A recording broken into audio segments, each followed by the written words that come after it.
Bonjour à toutes et à tous. Bienvenue de notre DigiClub international sur le thème « Quels sont les pièges à éviter dans vos programmes internationaux ?»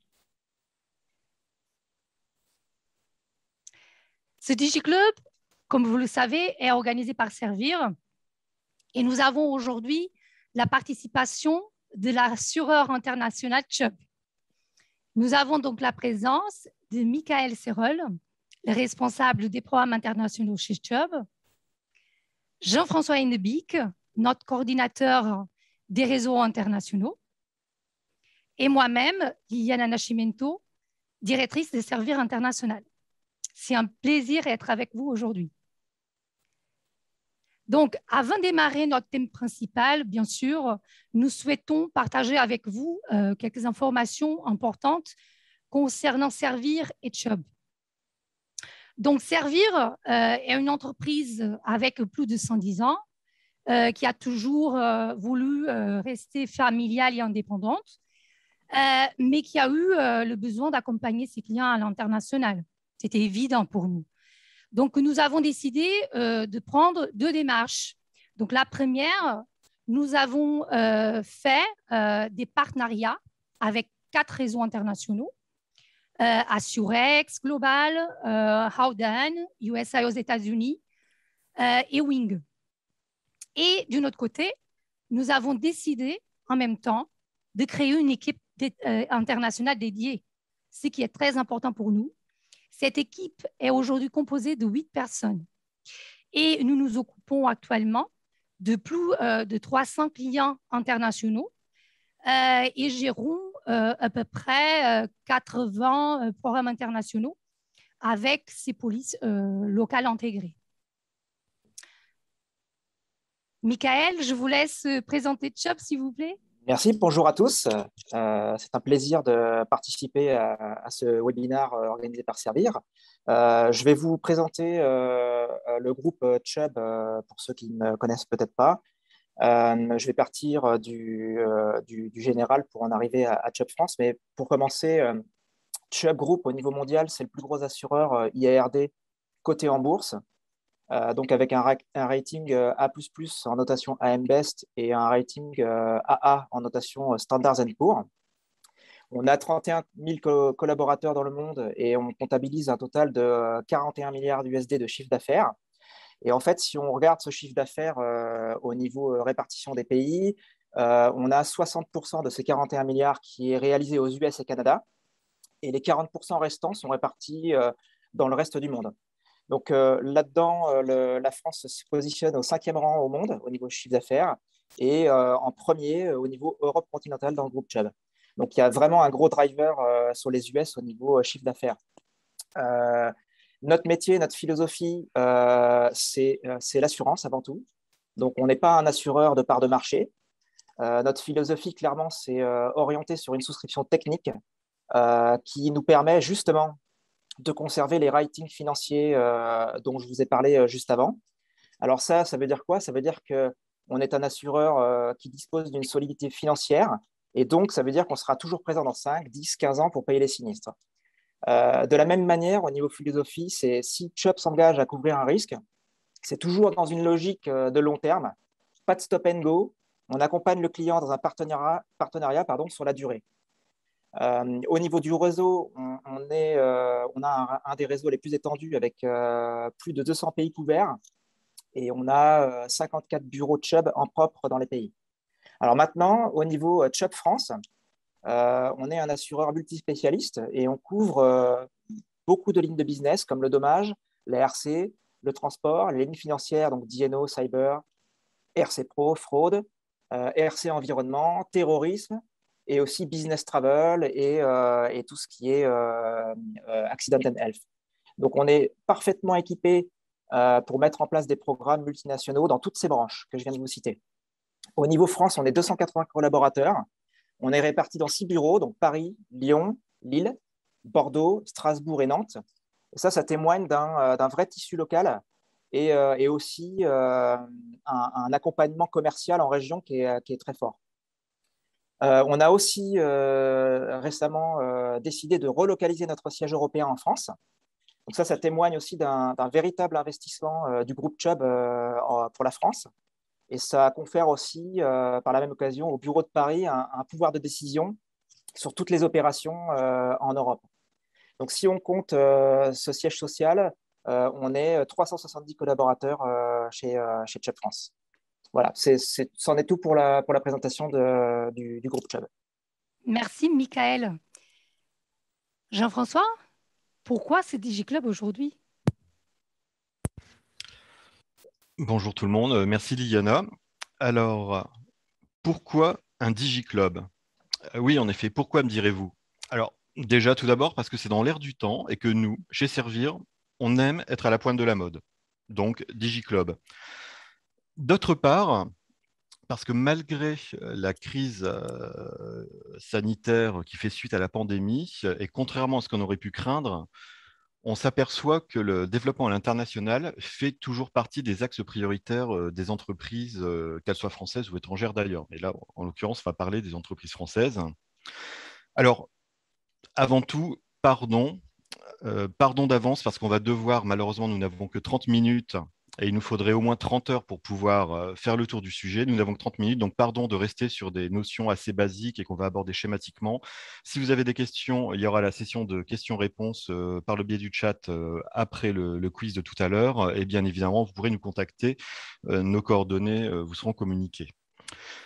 Alors, l'international, c'est bien joli, certes, me direz-vous, mais on sait déjà faire. Pourquoi ce serait différent pour les assurances? Alors, pour une raison toute simple, c'est que à l'étranger, ce n'est pas en France. Oui, je sais, c'est surprenant, mais s'implanter à l'étranger, racheter à l'étranger, avoir une activité à l'étranger, c'est s'astreindre à une réglementation locale qui parfois peut être vraiment extrêmement différente de la nôtre. Ne serait-ce qu'en termes d'appréhension du risque. On va juste prendre un petit exemple rapide, encore une fois très grossièrement résumé. Admettons que nous parlions du sujet de la responsabilité civile vis-à-vis des voisins et des tiers du fait de votre occupation de vos locaux. En France, généralement, ça va être couvert par le biais de votre police dommages aux biens, il n'y a pas de souci. Dans des pays qui vont avoir une appréhension plus anglo-saxonne du risque, cette responsabilité vis-à-vis des voisins et des tiers, elle, va plutôt être couverte par l'intermédiaire d'une police responsabilité civile. Ce n'est pas systématique, encore une fois, on ne va pas rentrer dans les détails, mais ça sera plutôt leur façon de penser. Et l'oublier, c'est oublier de s'assurer. Ce qui est un petit peu gênant, puisque c'est quand même le but d'une assurance. Autre chose également, ce qui est obligatoire en France ne le sera pas à l'étranger, forcément, et inversement. Et encore une fois, en toute bonne foi, vous pouvez très bien avoir une activité à l'étranger, vous implanter, racheter une société, quelque chose, un site, n'importe quoi, et en toute bonne foi, ne pas savoir que vous avez une obligation de couverture sur un point particulier. Et comme on parle d'assurance, il ne faut quand même pas oublier ce qui est la finalité que l'on préférerait tous ne jamais rencontrer de l'assurance, à savoir le règlement d'un sinistre. Un sinistre à l'étranger, c'est se retrouver dans un terrain teinté d'hostilité, on peut le voir comme ça, dans lequel la moindre erreur pourrait avoir des conséquences significatives. On va vous aider exactement à éviter les pièges à l'international. Et pour le faire, il faut travailler en amont. Parce que, en fait, il faut réviser avant de choisir une solution. Il faut revoir notamment votre politique et votre communication en interne. Donc, d'abord, quand je parle de politique au sein de votre groupe, je parle notamment de comment sont prises les décisions au sein de votre groupe. Est-ce que les décisions, elles sont prises au niveau de votre maison mère, ou est-ce que quand vous allez acheter des assurances localement, les décisions, elles sont prises au niveau de vos filiales? Ça, c'est une question très importante. Deuxième question, vous allez vous implanter, mais vous allez vous implanter à l'étranger comment? Est-ce que vous avez décidé de faire un rachat d'une société qui existait déjà? Ou est-ce que vous avez décidé de faire une joint venture avec quelqu'un? Ou est-ce que vous allez vraiment créer une nouvelle société, un nouveau site? Ça aussi, il faut faire cette analyse. Et après, quelles sont les activités de vos filiales? Parce que souvent, elles n'ont pas les mêmes activités que la maison mère. Et finalement, aussi analyser au niveau de la gestion de vos risques, donc du risk management, quelle est votre politique au niveau de prévention, par exemple, mais aussi quelle est votre aversion au risque. Est-ce que vous êtes plutôt un groupe qui préfère couvrir le grand risque, ou est-ce que vous voulez plutôt couvrir les petits risques? Est-ce que vous accepteriez une franchise importante ou pas? Donc ça, toutes ces questions, il faut se les poser avant, prendre une décision. Et lorsque vous avez pris ou répondu à ces questions, il faut prendre une décision. Donc, quel sera le type de solution le plus adapté à vos besoins? Est-ce qu'on va partir sur une solution groupe avec des programmes internationaux qui vont être uniformes pour l'ensemble du groupe, ou est-ce qu'on va plutôt partir sur ce qu'on appelle les polices stand-alone, donc des polices purement locales? Donc, ça, c'est très important. Dès que la décision elle soit prise, il faut surtout la communiquer au sein du groupe, parce qu'il faut avoir l'adhésion de vos filiales. Parce que sinon, quel que ce soit un placement avec un programme international, quel que ce soit des polices purement locales, si vous n'avez pas communiqué à vos filiales, le placement, il ne va pas bien se passer. Ils peuvent avoir des blocages. Donc, ça, c'est très important. Donc, le deuxième point, c'est bien sûr le budget d'assurance. Donc, nous sommes dans un marché, et on ne parle pas que pour la France. Nous sommes sur un marché qui est un marché en hausse. Donc, c'est très important de maîtriser le budget d'assurance qui devient de plus en plus important. Ça va vous éviter d'avoir des mauvaises surprises.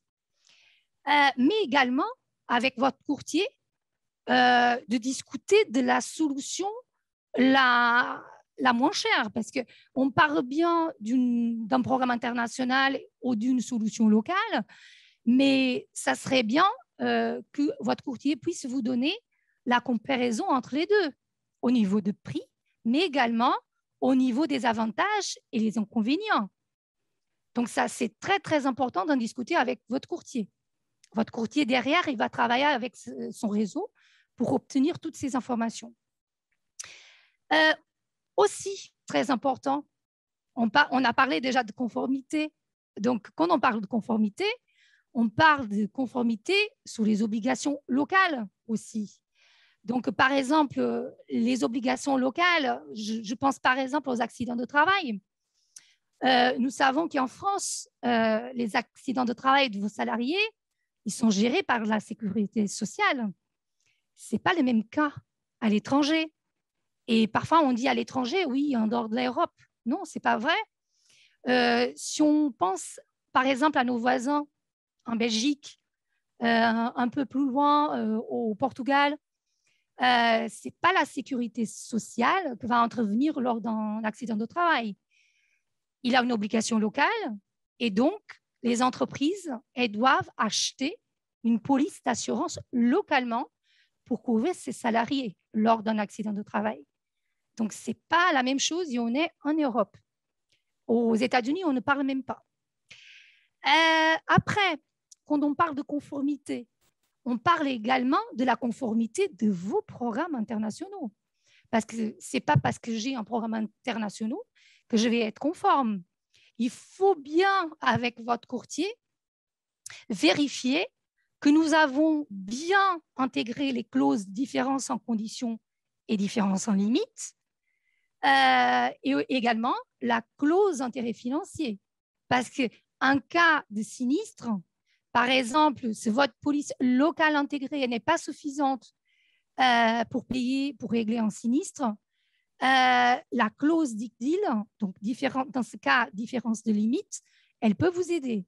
Mais également, je pense que vous avez déjà entendu parler de le non-admis, donc une police française qui est interdite de payer un sinistre en dehors de l'Europe. C'est également important d'être sûr qu'on va intégrer la clause intérêt financier. Jean-François, il vous donnera un exemple lorsqu'il parlera des sinistres. Juste pour terminer, une information, nous mettons à disposition de nos clients et de nos prospects ce qu'on appelle chez Servir les fiches pays. Donc, nous avons commencé à faire ça début de cette année. Nous avons déjà fait des fiches dédiées à 4 pays et nous allons continuer sur d'autres pays. Et nous sommes ravis de pouvoir les partager avec vous si vous le souhaitez. Donc, je passe la parole à Jean-François pour vous parler maintenant du paiement des primes. Merci, Liliana. Alors, le paiement des primes, effectivement. Alors, Liliana nous parlait de budget d'assurance tout à l'heure. Bon, bah, effectivement, qui dit budget dit prime dit paiement. Alors, comment ça marche? La plupart du temps, soyons clairs, ça ne va pas être bien différent d'ici. Votre filiale est assurée sur place localement. Elle va payer sa prime directement au courtier ou à l'assureur et ça va se passer exactement de la même façon qu'ici. On reste en terrain connu. Alors, on est en terrain connu ou presque, parce qu'il peut y avoir quand même des petites subtilités. Donc, encore une fois, on va les aborder vraiment de façon schématique, parce qu'on ne va pas pouvoir rentrer dans tous les détails. Mais on va commencer avec ce qu'on appelle les pays cash before cover. Les pays cash before cover, ce sont des pays dans lesquels la garantie ne sera acquise que si la prime est payée au préalable. Ça veut donc dire que dans ces pays-là, pour que la garantie soit effective, il faudra que votre filiale ait payé sa prime avant la date d'effet ou avant la date de renouvellement de votre police d'assurance.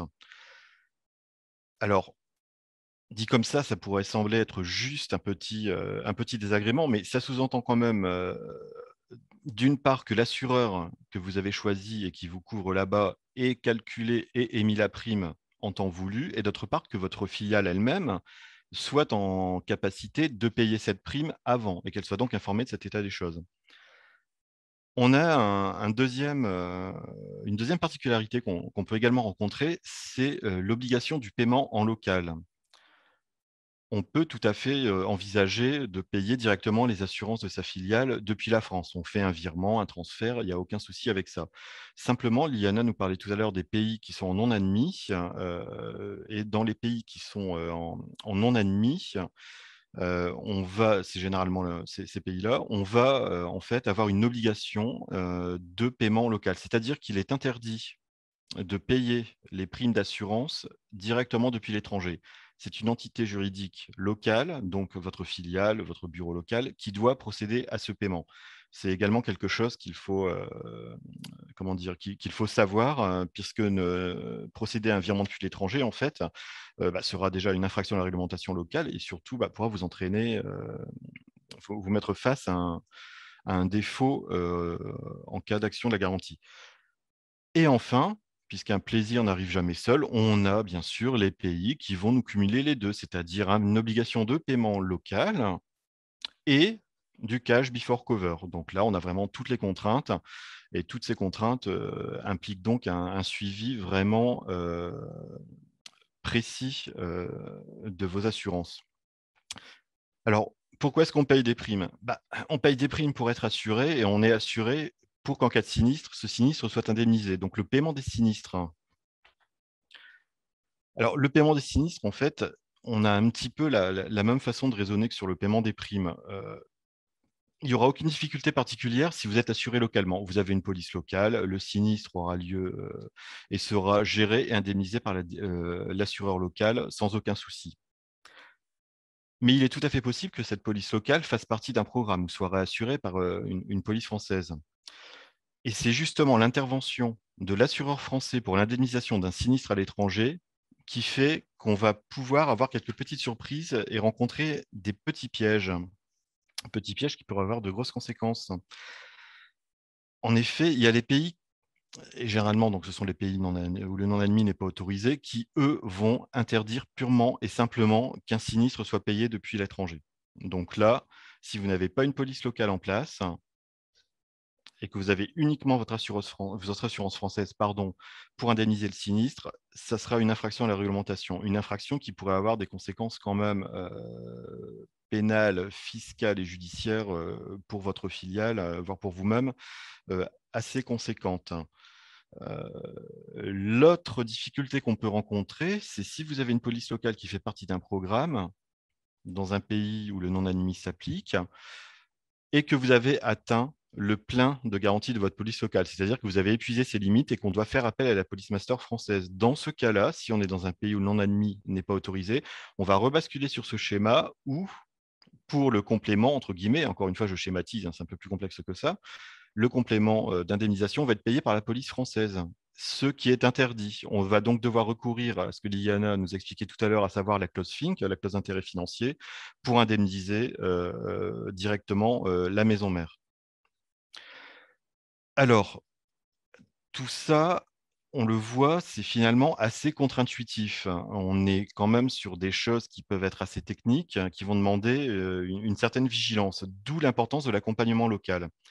Alors, l'accompagnement local, pourquoi? Après tout, votre filiale pourrait très bien se débrouiller tout seul. Elle le fait peut-être déjà toute seule d'ailleurs, sans aucun souci, mais quand même, s'assurer à l'étranger, avoir des opérations, des sites, des activités à l'étranger, c'est quand même des questions. C'est est-ce que je suis bien raccord avec les obligations locales? Est-ce que je respecte les obligations en termes de conformité?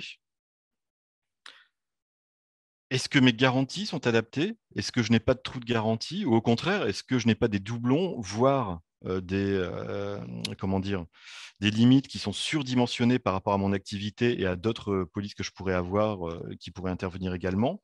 C'est également des interlocuteurs que vous ne connaissez pas. Vous avez certes un courtier sur place. Alors, on sait tous très bien qu'il n'y a aucune raison de remettre en cause sa probité, son professionnalisme.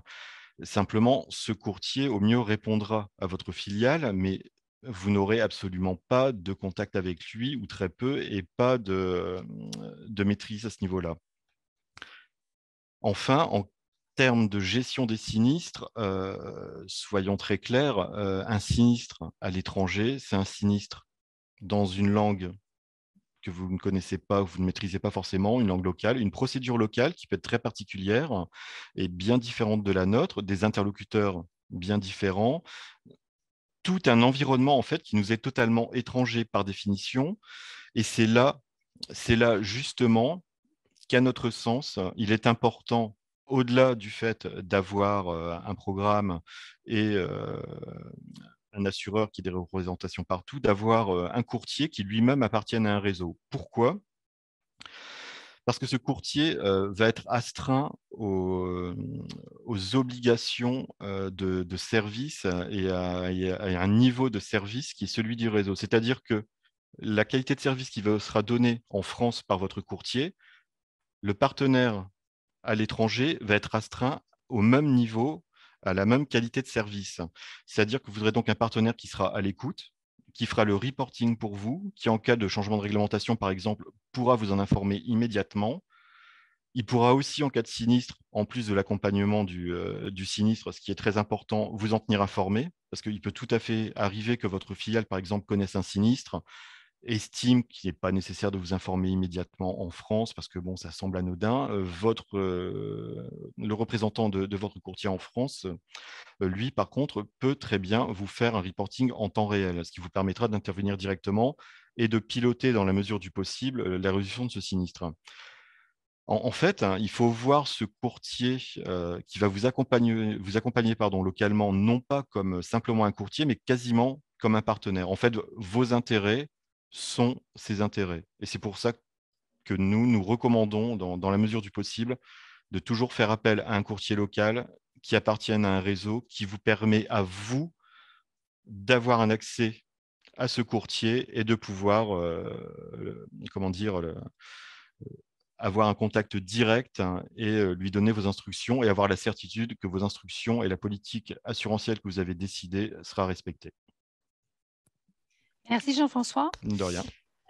Donc, normalement, si vous regardez tous ces points, ce que vient de dire Jean-François et ce que je vous ai dit avant, normalement, il n'a pas pourquoi tomber dans des pièges, mais ça peut arriver quand même. Michael, est-ce que vous pouvez, vous, de votre côté, nous donner quelques exemples, s'il vous plaît? Oui, alors comme disait Jean-François, et c'est ça qui est intéressant, c'est un peu comme quand on va acheter quelque chose dans le commerce, on veut s'assurer que ce qu'on achète va marcher. Là, ici, j'ai choisi quelques exemples qui sont vrais, que j'ai vus dans ma carrière, alors pas forcément chez Chubb, mais ça fait pas mal de temps que je fais de l'international, donc j'ai eu pas mal de cas de figure. Et j'ai pris 3 exemples de concrets qui n'ont pas fonctionné, alors qu'il y avait des programmes internationaux en place. Et les trois solutions que j'ai retenues comme exemple sont des cas de figure où à chaque fois, le client avait décidé, alors soit pour des raisons de budget, soit pour des raisons de centralisation, etc., avait décidé de ne pas mettre en place de police locale dans des pays qui sont assez, on va dire, rigoureux en termes de réglementation locale. Donc, le premier exemple que j'ai pris, c'est un exemple en DNO. Donc, en gros, ce qui s'était passé dans ce cas-là, c'était une ETI française qui avait des filiales à l'étranger, donc une en Suisse. Ce qui s'est passé, c'est que le dirigeant de la filiale suisse a été mis en cause personnellement pour des faits de non-respect des statuts de la société, cas qui peut arriver dans le cadre d'un contrat d'INO. Donc, il a été mis en cause dans ses fonctions de dirigeant. Et en Suisse, en plus de ne pas être dans la zone de libre prestation de services, n'accepte pas la side B. Et la side B, à la base, ça permet à la société d'avancer les fonds aux dirigeants. Et en fait, la side B, c'est considéré comme un abus de gain social en Suisse. Donc, en fait, ce qui s'est passé, c'est que vu qu'il n'y avait pas de police locale, le dirigeant ne pouvait pas verser les fonds directement depuis la France aux dirigeants. Donc, ce qu'il a fait, c'est qu'il a dû verser des fonds de sa poche. Donc, le client français a dû verser des sous de sa poche auprès de son avocat sur ses fonds propres. Et le client français a dû... alors, le client français, il est de nationalité française, mais il est dirigeant d'une filiale suisse. En fait, ce qu'il a fait, c'est qu'il a décidé d'aller ouvrir un compte en France pour se faire verser ses indemnités par l'assureur français sur son compte français et ensuite rétribuer l'indemnité perçue à sa filiale. Sauf que le problème, c'est que le régulateur suisse n'a pas vu du même œil. Et en fait, l'indemnité qui a été perçue au titre d'un sinistre qui a lieu en Suisse pour une société suisse, normalement, doit relever d'un contrat d'assurance de droit suisse pour le régulateur. Donc, sur ce constat-là, l'assureur français qui a versé l'indemnité sur le compte français du client a reçu un avertissement du régulateur, perte de réputation pour l'assureur français, qui n'est pas en conformité avec la réglementation suisse, et le dirigeant a reçu une amende des autorités locales suisses. Alors là, on est en Suisse, bon, ça reste à une amende financière. Dans d'autres pays, on va voir que ça peut aller bien plus loin que ça, et ça peut aller, comme disait tout à l'heure Jean-François, à des peines de prison ou des amendes encore plus conséquentes. Donc ça, c'est le premier exemple. Pas de police locale. On pense être bien couvert depuis la master. Il y a une DIC-DIL, il y a une clause FEL, etc. Mais il ne faut pas oublier que certaines réglementations sont plus strictes que d'autres en la matière. Donc les deux autres exemples, ces deux exemples qui se sont passés dans ma vie professionnelle, qui sont des exemples RC. Donc le premier, c'est un assuré français qui a une filiale en Ouganda. Et en fait, l'assuré gère une base de vie en pleine forêt, en Ouganda. Et en fait, après avoir terminé le nettoyage d'une chambre, il y a un salarié de l'assuré qui laisse traîner une bouteille, sauf que la bouteille, elle est remplie d'eau de Javel. Donc, l'occupant de la chambre, pensant qu'il s'agissait d'une bouteille d'eau, a ingurgité quelques gorgées qui a causé des brûlures multiples et énormément de complications par la suite. Donc, des problèmes à l'œsophage, aux intestins, etc. Ce qui s'est passé, c'est qu'on a reçu une mise en cause de notre assuré par le tiers, justement, qui a ingurgité cette eau, cette eau de Javel. Pas de police locale. Donc, on a dû gérer la réclamation directement depuis la France. Donc, comme disait Jean-François tout à l'heure, l'Ouganda, OK. Alors là, pour le coup, je sais même pas quelle langue c'est en Ouganda, mais j'imagine que ça doit être assez compliqué de gérer un sinistre là-bas. Donc, coût d'expertise très élevé parce qu'on a été obligé de dépêcher un expert français en Ouganda plusieurs fois parce que forcément, Vu que là, on était sur une intoxication, ça a été très long, il y a eu des médecins, etc. Donc, fort coût d'expertise pour réussir à expertiser le dossier et à le chiffrer surtout. Pas de représentation de local d'un assureur, donc difficulté de gestion du sinistre. C'est ce que évoquait tout à l'heure Jean-François. On ne connaît pas forcément l'environnement dans le pays, le système administratif n'est pas le même, etc. Donc, au final, on a versé la garantie directement à la maison mère parce qu'en plus de ça, en Ouganda, le non-admis est interdit. Donc, on n'a pas le droit, en tant qu'assureur de français, de verser une indemnité directement à un tiers en Ouganda. Le régulateur l'interdit formellement. Donc, on a dû verser l'indemnité à la maison mère.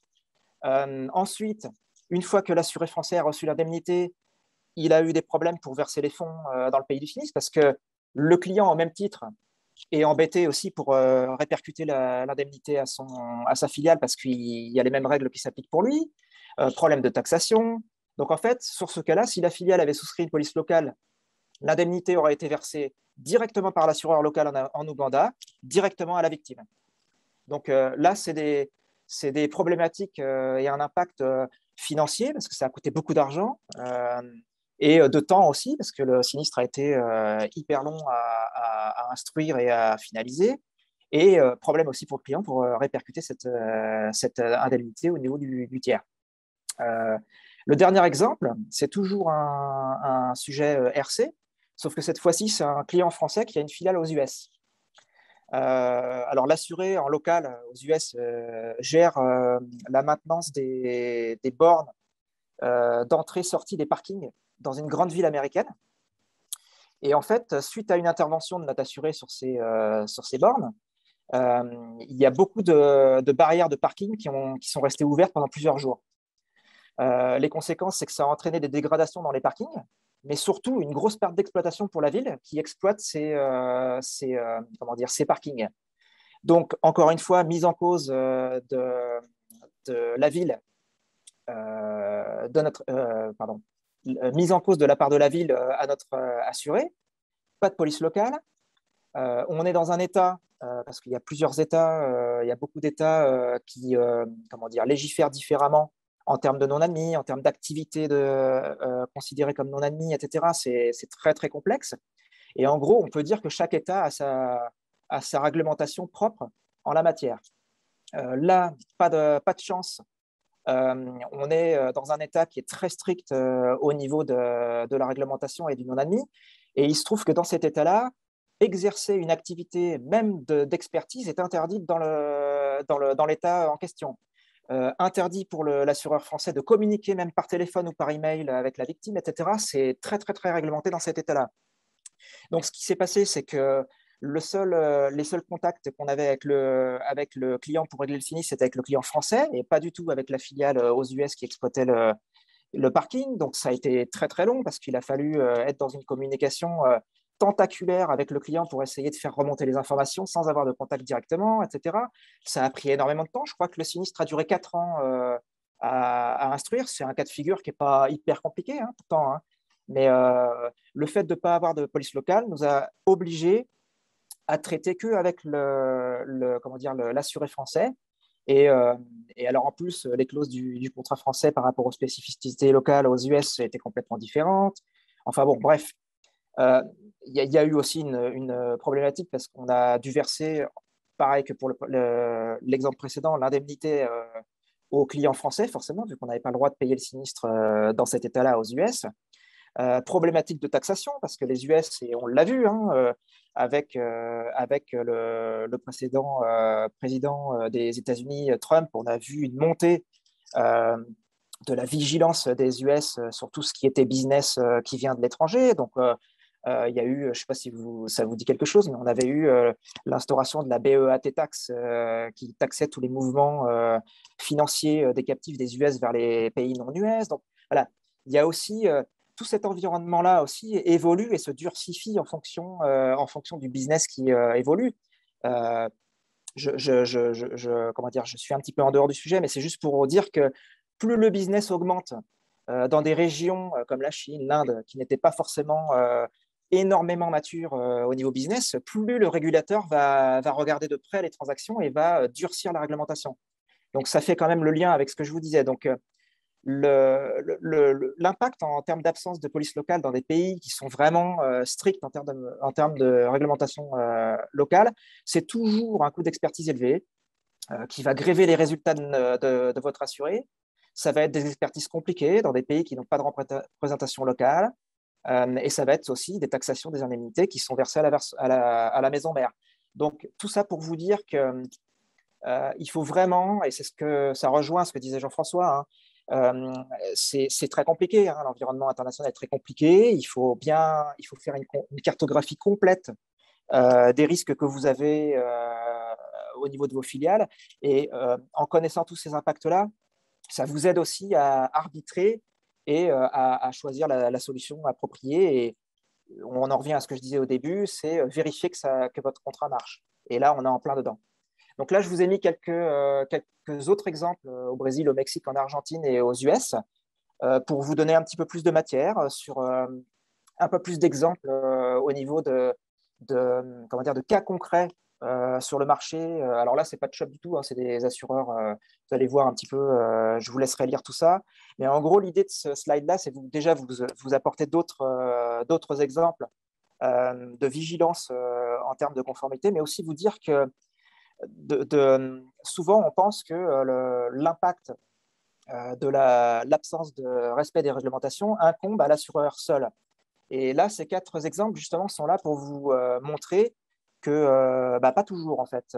Des fois, la responsabilité et les sanctions sont dirigées vers l'assureur, oui, c'est vrai, mais dans pas mal de cas aussi, les sanctions sont aussi prononcées envers les courtiers, mais aussi envers les clients, ou locaux ou français. Donc, il faut vraiment être très, très vigilant là-dessus, parce qu'il y a des pays qui sont plus ou moins on va dire, flexible ou souple en la matière. Il y a des pays qui ne sont pas du tout souples. Je pense au Brésil, je pense aux US, je pense à l'Inde, je pense à la Chine. Voilà. Il faut vraiment faire attention à ça. Et vous avez votre courtier Servir qui est là justement pour vous aider sur toutes ces problématiques-là et établir avec vous une cartographie des risques et ensuite vous aider dans votre décision. Merci, Michael. De rien, avec plaisir. En anglais. Donc, le temps, il passe trop vite. On pourrait rester ici, parler toute une journée, mais ce n'est pas possible. Donc, nous allons partager cette présentation après, bien sûr, mais on ne va pas vous laisser partir sans vous faire d'abord un petit quiz. On espère que vous n'allez pas vous laisser piéger. Donc, je vais lancer le quiz. Vous allez avoir à peu près 2 minutes pour pouvoir répondre. Et après, on reviendra pour pouvoir un peu détailler les réponses. Et aussi, si vous avez d'autres questions, vous pouvez les écrire sur le chat ou sinon nous contacter après. Donc, je vais laisser... Voilà. Bon courage.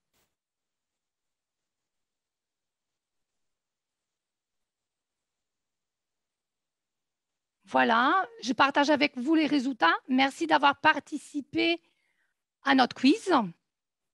Donc, nous allons voir ce que vous avez répondu, si vous avez été piégé ou pas. Donc, la première question, c'était « Ma police française, responsabilité civile, couvre également mes filiales à l'étranger. Je n'ai pas à m'en faire car les dommages causés seront payés. » C'est faux, bien sûr, c'est faux.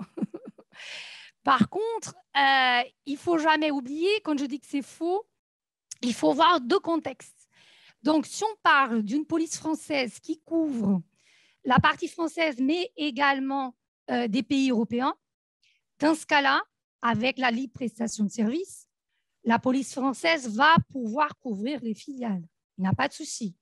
Par contre, si on parle des pays non européens, dans ce cas-là, on va être sur le non-admis et c'est très compliqué parce que comme a parlé précédemment Jean-François et Michael, Nous devons avoir déjà la clause FINC pour pouvoir combler ce problème, mais c'est compliqué parce que si on parle de l'exemple de la RCMS, RC des dirigeants, si la maison mère va recevoir l'indemnité et va vouloir la transférer après aux dirigeants localement, on va dire par exemple, je ne sais pas, au Japon, en Inde, ça peut être aperçu comme un salaire et taxé. Et comme a expliqué Michael, ça peut être vraiment très compliqué au niveau local pour le dirigeant parce qu'il peut avoir même un problème criminel. Voilà. Donc ça, il faut faire très attention. La deuxième question, mon contrat, voilà, la RCD dirigeant, ça vient après, couvre le monde entier. Donc, je suis bien assurée. Ça, j'ai donné déjà l'exemple de la RCD dirigeant, mais il y a une chose importante à dire, c'est que souvent, on voit des contrats pour des groupes que sont à l'étranger, pas qu'en Europe, je dis encore, et on voit que le périmètre de la police dit monde entier. Donc, tout le monde pense, je suis couvert. Donc, demain, j'ai un problème aux États-Unis avec mon dirigeant. Et voilà, encore, ils peuvent avoir un problème quand on va faire le paiement de l'indemnité. Et déjà, ça peut être aperçu comme un salaire. Voilà. Donc, c'est bien que vous avez des doutes quand même. Une partie a répondu 70 environ, j'ai quand même une doute. Et les autres, attention, ce n'est pas évident de tout. Parce que même si le contrat est dit monde entier, demandez à votre assureur, ça c'est une bonne question, on la pose souvent, comment allez-vous régler le sinistre de mon client quand on aura un problème en dehors de l'Europe? Et là, vous allez voir la réponse. Jean-François, je te passe la parole pour débriefer la troisième et quatrième question. Bien, alors, je passe toujours par des solutions locales. C'est le bon réflexe pour maîtriser les risques ou d'autres solutions peuvent être envisagées? Alors, 14% d'entre vous ont répondu c'est le bon réflexe, 86% d'autres solutions. Alors moi, c'est bien, c'est un peu comme à la fête foraine, il n'y a que des gagnants parce qu'en fait, les deux réponses, selon la typologie du risque, vont être valables. Alors effectivement, si vous n'y connaissez rien. Et bon, on ne peut pas vous en vouloir. C'est quand même quelque chose de très, très, très spécifique. Ou si votre intermédiaire d'assurance actuel, votre agent, votre courtier n'est pas à l'aise avec ça et qu'il s'agit d'un risque, entre guillemets, simple, facilement maîtrisable, effectivement, une solution purement locale, ça peut être le bon réflexe. Vous êtes sûr de respecter la conformité, de respecter le minimum des standards locaux sur place. Si vous avez des bureaux de commercialisation, peut-être un entrepôt, peut-être recherche et développement, quelque chose qui n'est pas critique en termes de maîtrise du risque, ma foi, c'est pas gênant. Par contre, ça peut avoir un coût plus élevé qu'une autre solution. Si vous avez un risque plus sensible, une usine, un site de production, ce genre de choses, là, par contre, ça ne va pas être la même chose.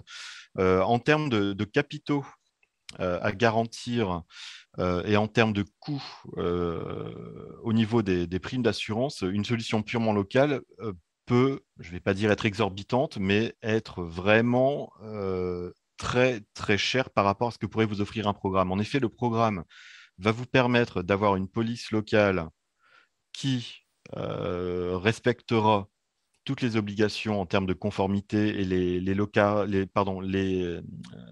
standards locaux minimum, tout en profitant d'une prime moins élevée, puisque finalement, on mutualise le risque au niveau du groupe, et donc la prime locale sera moins élevée, puisqu'une partie sera prise sur la master. Mais, encore une fois, tout va dépendre de la typologie du risque. C'est pour ça que je dis qu'il n'y a pas de mauvaise réponse en l'occurrence. C'est du sur-mesure, c'est vraiment in concreto. Donc, bon, bah, tout le monde a gagné le pompon, c'est bien. Alors, la question suivante. J'ai un programme d'assurance internationale qui intègre une clause dig deal. Je suis tranquille, tous les risques sont maîtrisés. 57% d'entre vous le pensent, ou je ne pense pas que cette clause soit toujours nécessaire. C'est le cas pour 43% d'entre vous. Bon, alors là, on est sur un résultat assez équilibré. Et encore une fois, j'ai envie de dire, bah, il n'y a pas de bonne ou de mauvaise réponse. Alors, effectivement, le premier réflexe, le plus intuitif, ça va être de se dire, tous les risques sont maîtrisés. En effet, si vous avez un programme avec une clause d'ICDIL, ça sous-entend que vous avez une police locale. Bon, ce n'est pas systématique, mais on va prendre vraiment le schéma du programme typique. Vous avez donc votre police master, une police locale qui couvre votre filiale étrangère. En cas de souci, si la police locale est épuisée, la police master va intervenir, que ce soit en différence de conditions s'il y avait un trou de garantie sur la locale ou en différence de limite si on dépasse le plein de garantie. Tous les risques sont maîtrisés, je suis d'accord avec vous. Par contre, est-ce que cette clause est toujours nécessaire? Alors oui, elle va toujours être nécessaire si effectivement vous êtes dans des pays où on n'a pas la problématique du non-admis. Parce qu'effectivement, on l'a vu tout à l'heure, et Mickaël nous l'a bien expliqué dans ses exemples, si on a un pays dans lequel le non-admis n'est pas autorisé, l'intervention de la clause d'ICDIL, si le plein de la police locale est épuisé, ça revient à payer un sinistre directement dans ce pays par le biais d'un intermédiaire, d'un assureur étranger. Et ça, c'est interdit. D'où l'intérêt de la clause FINC, mais ça ne dispensera pas, de toute façon, comme on l'a vu avec Mickaël, de se poser la question du transfert des fonds dans le pays en question. Donc, encore une fois, les deux réponses sont valables, mais encore une fois, c'est du in concreto. Ça va dépendre de votre situation réelle. Il n'y a pas de réponse théorique qui soit certaine à 100% sur ce point. Voilà. Je laisse Mickaël pour la dernière question. Oui. Juste avant de passer à la dernière question, est-ce que je peux juste faire un petit ajout comme ça sur la partie LPS, Liliana? Est-ce qu'on a le temps? Ouais. Oui, En oui. fait, il y a une chose aussi qui est importante. On en revient encore avec est-ce que ce que j'achète marche? Je sais, je suis embêtant avec ça, mais c'est vraiment important. Euh, à l'inverse, il ne faut pas se dire que. Il faut vraiment réfléchir à ce niveau-là, mais vous l'avez dit, mais je préfère redire encore parce que c'est important dans la réflexion. C'est pas parce on a une filiale en zone de l'espace économique européen, donc on couvre tout sur le master. Il faut aussi réfléchir à certaines choses parce que, certes, les coûts administratifs peuvent être réduits dans une certaine mesure, c'est vrai, mais par contre, ils peuvent exploser dans un autre sens du fait, par exemple, de besoins de traduction de police pour vos filiales. Si vous avez une filiale en Allemagne, il va falloir leur traduire votre police master.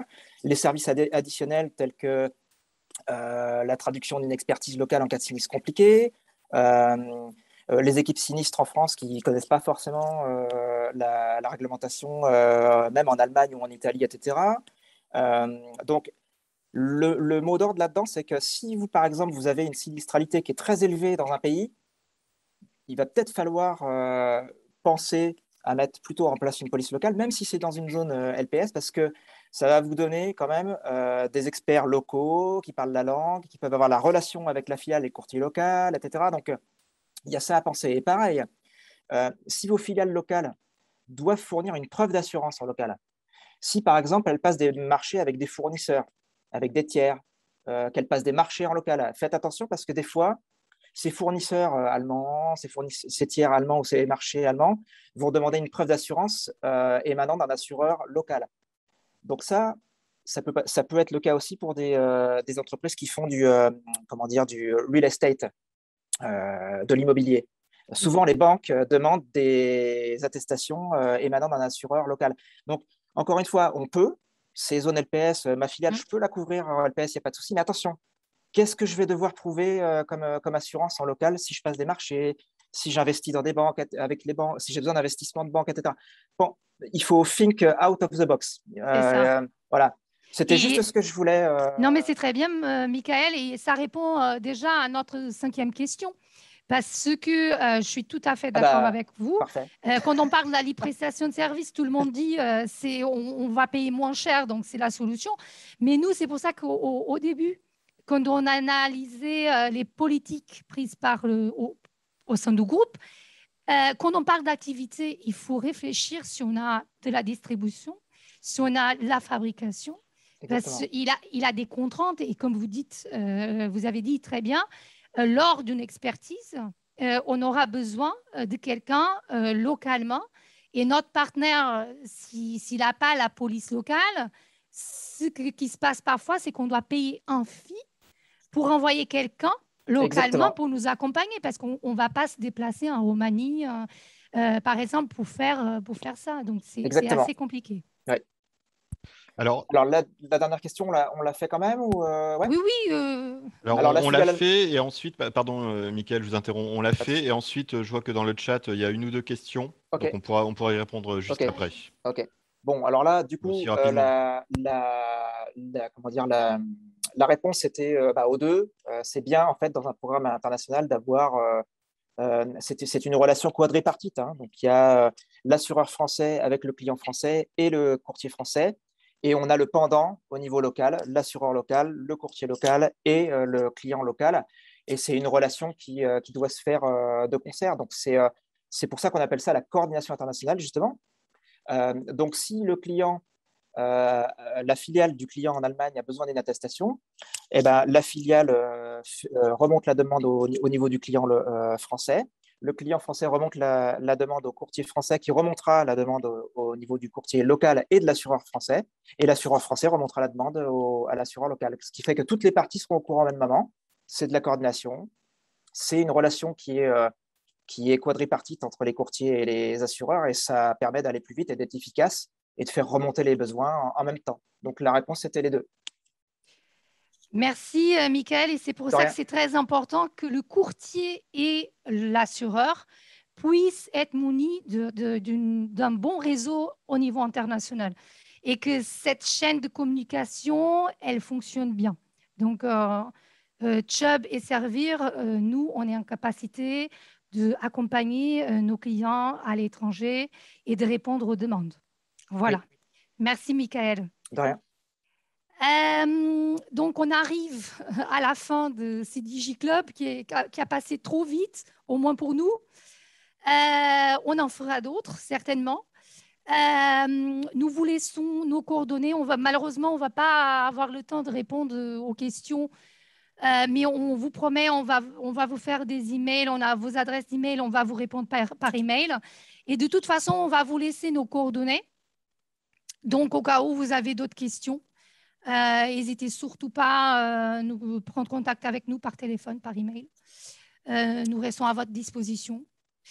Donc, merci. Merci, Mickaël, de nous avoir accompagnés. C'était super intéressant, au moins pour nous. J'ai été très content, en tout cas, de participer. Merci de m'avoir donné cette opportunité. Merci à vous. Et à une prochaine fois. Au revoir à tout le monde et merci beaucoup. Au revoir. Au revoir.